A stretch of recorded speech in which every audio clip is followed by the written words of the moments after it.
Hey guys and gals on YouTube, how y'all doing? Dave Boyd coming down the David-Laurie-Life channel. Sitting at a table here, mowing the lawn and stuff, fighting mosquitoes. I'm gonna take a hot shower here soon. Anyways, I want to talk about my first gun. Well, not really, but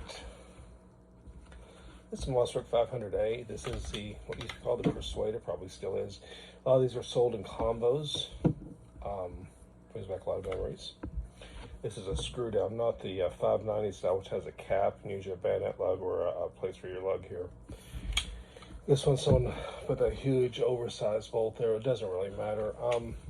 Picked it for like around $2 something at the local gun shop, trading some parts. It's beat up. Anyways, the reason I got it, story time, is first of all, let's go ahead and do this for the camera. Empty chamber. Safety is off actually. Empty mag tube. For those who don't know, your slider this is here. They also use your thumb for that. Probably assuming that you're right-handed, you use this thumb, or you would never lose your shooting grip. Use your index shooting. Right. Okay. Anyways, back in the day, probably like 1980s, late 80s. Family friend who bought one of these Mossberg 500s at the Pan Save, or possibly Fred and I, probably Pan Save. And I believe he'd bought a combo, which in those days it would come with a combo stock and the pistol grip. And these pistol grips, they've gotten a little bit better. Like some of the first ones didn't have the finger grooves. That's definitely an improvement, but the very first ones were bad. I used to just change over a Tackstar grip, but I'm getting off track. Focus, David. Okay. Anyways, he bought this gun and he put the barrel shroud, the heat shield and stuff on it, and it had rifled sights, and I've never understood why somebody would take a gun that has rifled sights and then put a pistol grip on it. These are index fired weapons, or if you think you're in Hollywood, you could shoot with a hip, I guess, if you want to do that. But rifled sights, that's just my opinion. If you don't agree, let me know down below. Tell me I'm stupid. Okay, anyways, he got it, went out to a place called Firecracker Lake, which was an unregulated shooting range back in the day. And I guess his front sight blew off. And he started losing parts. Sounded like it was a lose part issue, maybe just a gun that wouldn't tighten down. Maybe you should always check your bolts and stuff. You'll check your screw and stuff, like this one's missing. This one probably was never installed. But I think he lost this or something. Anyways, he was getting angry, and he was a very emotional kind of guy, shall we say. So he finally just quit shooting it, angrily grabbed it, and the sling came off, and the gun went into the mud. And he threw it in the back of his car, and it had been this old guy named Rick who almost ran on the Kenai River, and he lost a gun there. Okay, that's the only confirmed story. Now the other story was another person that I knew of, but did not know it, did not see it happen, and that guy had a bunch of parts also come loose. I think he just lost a bead side, which, whatever. If it bothers you, go down to your gunsmith, give $10 and have him put it back in, or back in those days, but about $5. Now it's probably more than that, a lot more. But anyways, or change over to maybe ghost ring sides and bang comp it. Anyways, and I think he had a safety failure. And so me and my dad were like, oh man, because we never owned Monster. We were Remington. We were Remington and Winchester Defender. You remember those? Also Smith & Wesson 3000 family. So we went to Pan Save, and they had this combo gun. I'm like, oh, cool.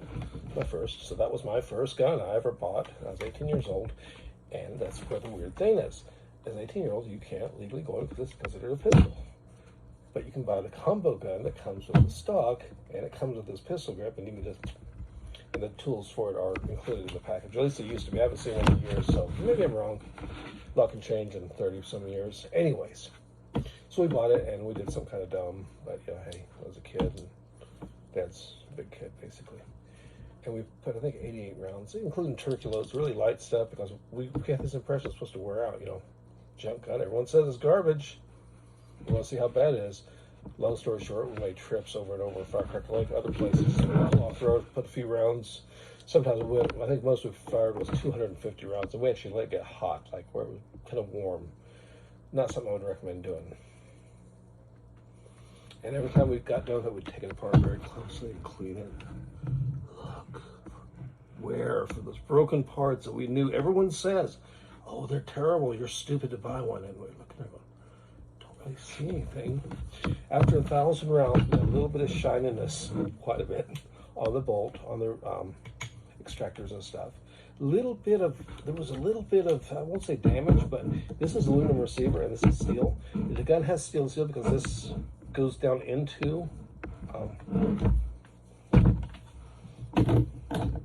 you've all seen this, and right now I'm sure you're doing the old hand to the face plant going, what are you doing?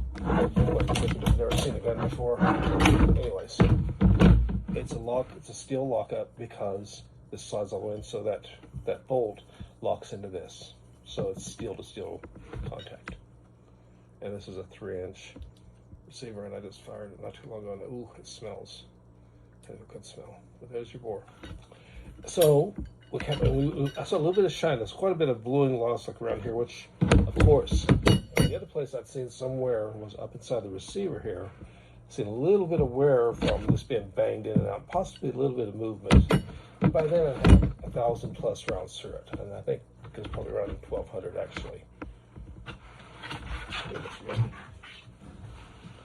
And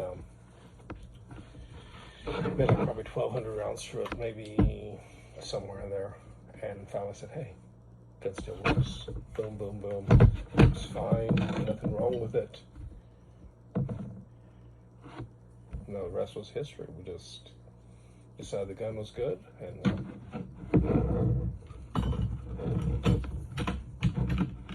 I like Mossberg after that. And that gun went on to become my department gun for when I was working as a police officer. And they got used for something, and I didn't really like the side of it too much after that. So when I left that department, I left the gun there and just donated it. It kind of was bothering me a little bit, and I thought, you know what, time to make some new memories with an old favorite. So that's only when I said it's my first gun, kind of. Hey, anyone out there know more about this than I do? This does not actually say Mossberg on the barrel. It just has the address that it says Mossberg here. And my old gun said Mossberg on the barrel here, but my dad had bought a Maverick, which was made of Mossberg. I believe it had the same address as everything, called the Maverick 88, and it had a barrel that was, of course, filled with Mossberg, but did not have the Mossberg branding on this. Is that what that is, or did Mossberg just start not marking their barrels with their brand? Just a cylinder bore, 2 3/4, 3-inch, and then warnings, you know, don't put under your, whatever. If someone knows about that, please let me know.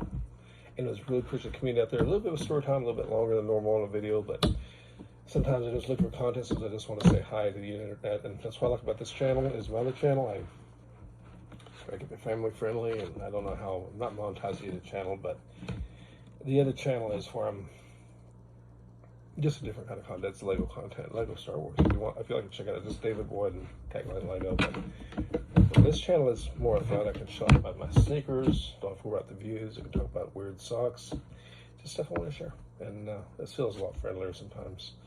The other channel got great support, but this, I feel like I have more freedom here. Anyways, with that, I wish you all a good night. You all take care of yourselves. It's kind of late here, but it's the standard time. You all take care, guys and gals. Ciao.